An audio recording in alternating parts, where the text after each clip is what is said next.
If you're listening to this right now, something inside you already knows this message was meant to find you. Maybe you're lying in bed staring at the ceiling at 2 a.m., phone in hand, fighting the urge to type that one message you swore you wouldn't send. Maybe you've deleted their number 3 times this week only to remember it by heart anyway. The silence feels deafening, doesn't it? That no-contact rule you chose or were forced into has turned your world into a quiet battlefield where every thought is a war between missing them and remembering why you had to let go. But here's what no one tells you loud enough. This emptiness you're feeling isn't just pain, it's preparation. It's the universe clearing space for a version of you that's stronger, wiser, and finally free. You've been through the cycle, the late-night texts that promised change, the arguments that left you questioning your own sanity, the moments of hope followed by crushing disappointment. Psychology tells us that attachment isn't just emotional, it's wired into our nervous system. When someone becomes your person, your brain treats the bond like oxygen. Cutting it off cold turkey triggers the same withdrawal symptoms as quitting a heavy addiction. Your heart races at phantom notifications. Your mind replays every good memory on loop like a cruel highlight reel. But what if I told you that right now, in this discomfort, you're doing the hardest and most important work of your life? Stay with me, because in the next few minutes, I'm going to show you why this no-contact season is actually the greatest gift you'll ever give yourself, and what's waiting for you on the other side will change how you see every relationship, including the one with yourself. But before we go deeper, let me ask you this. What if the reason it hurts so much is because you're finally feeling everything you suppressed for months or even years? What if this silence is forcing you to meet the parts of you that were always there but drowned out by their chaos? Hang on just a little longer, because right around the corner of this pain is a breakthrough most people never reach. One that will make you look back on this moment and feel nothing but gratitude. Keep listening. You see, relationship psychology reveals something powerful about no contact. It's not punishment, it's protection. When you step away, you interrupt the trauma bond that kept you hooked on intermittent reinforcement, the hot and cold behavior that made their crumbs feel like feasts. Your brain's dopamine system was hijacked, rewarding you unpredictably just enough to keep you chasing. Now in the withdrawal, something miraculous begins to happen. Your nervous system starts to regulate again. You begin to remember what safety feels like without their drama. The fog lifts slowly, and you start seeing the relationship for what it truly was. Not the fairy tale you built in your head, but a pattern that dimmed your light. Think about the last time you felt truly peaceful before them. Remember how your laughter sounded freer, how your goals felt exciting instead of sidelined? No contact brings you back to that person. It forces you to sit with the discomfort and discover that you are enough all on your own. The tears you cry now aren't weakness. They're release. Every time you choose not to reach out, you're casting a vote for your future self. You're telling the universe, I'm ready for better. And the universe always responds. But let's be real for a moment, because this journey isn't linear. There will be days when the ache feels unbearable. You'll see their favorite song on your playlist and your chest will tighten. You'll wonder if they're thinking about you too, if they're hurting, if they're changing. That's normal. Your mind is grieving a future you imagine together. Grief doesn't follow a timeline. It ebbs and flows like ocean waves. Some days you'll feel empowered, journaling your growth and setting new boundaries. Other days you'll want to throw it all away and run back to what's familiar. In those moments, remember this truth from attachment theory. Anxious attachment styles often attract avoidant ones, creating a push-pull dance that feels like love but is actually anxiety disguised as passion. No contact breaks the cycle. It gives your anxious heart time to heal and your nervous system time to rewire. You're not alone in this. Millions of people have walked this exact path. The late-night scrolls through old photos, the bargaining with God, the anger that turns into empowerment. What separates those who emerge transformed from those who repeat the same patterns is simple. They use the silence as a classroom instead of a prison. They study their own triggers. They ask hard questions. Why did I tolerate disrespect? What needs of mine was I hoping they would fill? How did I abandon myself to keep the peace? These questions hurt at first, but they liberate. Imagine for a second what your life looks like 6 months from now. You're waking up without checking your phone first thing. Your energy is back, directed toward hobbies you forgot you loved, friends you neglected, goals that light you up. You're attracting people who match your new vibration because you've raised it. The version of you that stayed in contact would still be shrinking, compromising, waiting for change that never came. But this version, the one listening right now, is expanding.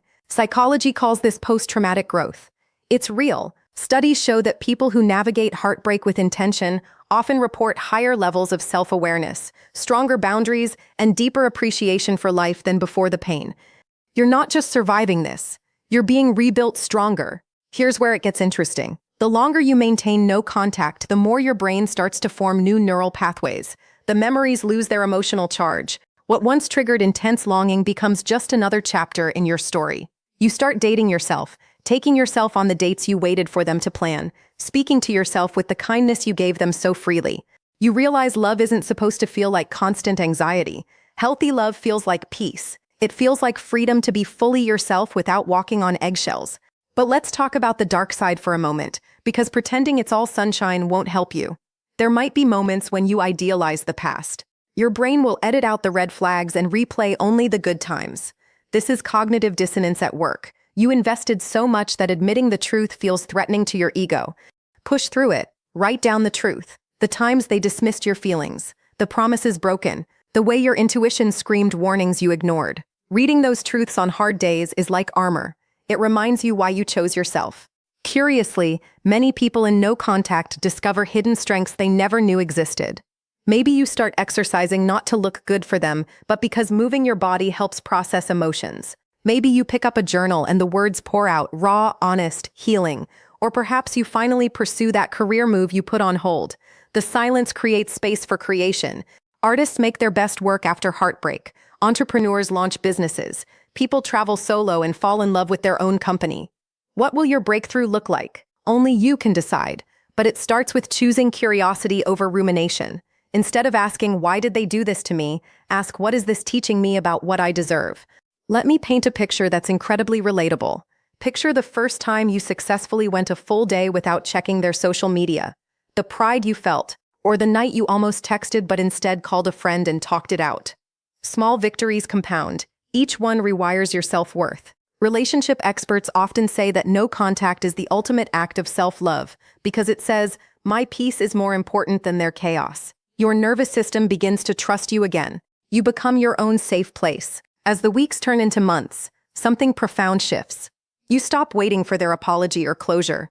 You realize closure is an inside job. You give it to yourself by validating your own experience. Yes, that hurt. Yes, I love deeply. Yes, I deserve better. This self-validation is magnetic. It changes how you show up in the world. More confident, less reactive, clearer about your standards. Future partners will feel the difference. They'll meet someone who knows their worth instead of someone still bleeding from old wounds. But what about them? The curiosity is natural. Are they struggling too? Have they changed? The truth is their journey is none of your business anymore. Focusing on it keeps you tethered.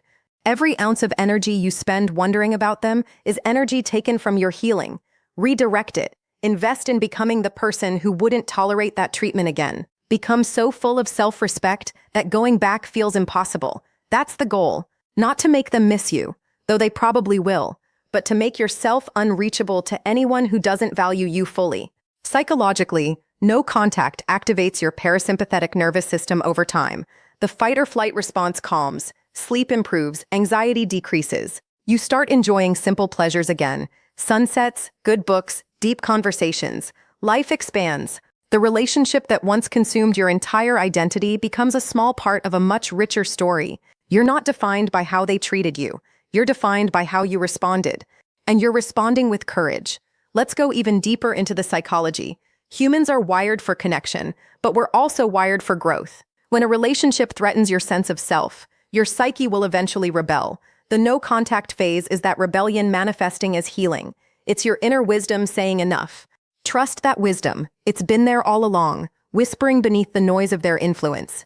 Now, in the quiet, you can finally hear it clearly. It says you're worthy. It says you matter. It says the best is yet to come. There will be setbacks. That's okay. Progress isn't perfect. Some days you'll feel like you're back at square one. On those days, practice self-compassion. The same compassion you'd offer a dear friend going through this. Speak gently to yourself. This is hard, but I'm doing my best. This feeling won't last forever. Research on emotional regulation shows that self-compassion is one of the fastest ways to reduce suffering during heartbreak. It shortens the recovery time dramatically. Imagine looking back a year from now. You'll smile at how far you've come. The person who once couldn't imagine life without them will be thriving in ways you can't even picture yet. New opportunities, new connections, a new relationship with yourself that's unbreakable. This is the gift of no contact. It strips away the illusions and reveals your true power. Keep going. The curiosity about what's next should fuel you. What dreams have you postponed? What parts of you want to emerge?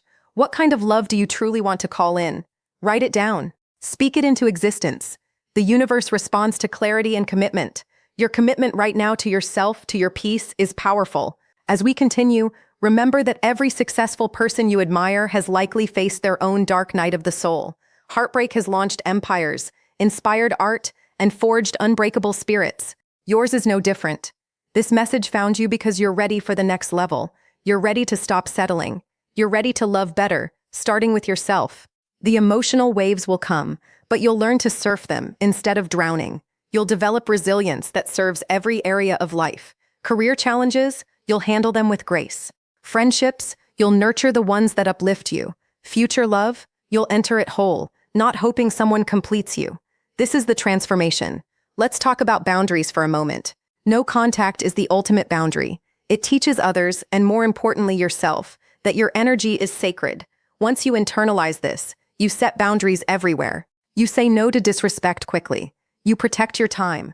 You honor your needs. People notice. Respect follows. Curiously, many report that after enough time, the thought of their ex brings neutrality instead of pain. That's freedom. That's when you know you've truly healed. Not because you forgot, but because it no longer controls you. You're building that freedom right now with every breath you take without reaching out. Celebrate that. Be proud of yourself. Not everyone has the strength to do this, but you do. As the script draws toward its close, reflect on how much you've already grown just by choosing to listen and stay committed. The pain that brought you here is becoming your greatest teacher. What if today you decided to do one thing that your future self will thank you for? A walk outside, deleting old messages, starting that creative project, reaching out to someone who makes you feel good. Small actions create massive momentum. You've got this. The version of you emerging from this season is magnetic, wise, and deeply at peace. Trust the process. Trust yourself. To wrap this powerful message, I want to leave you with a question that sparks reflection and conversation. What's one boundary you're committing to this week that honors your healing journey, and how do you think it will change your life moving forward? Share your answer in the comments below.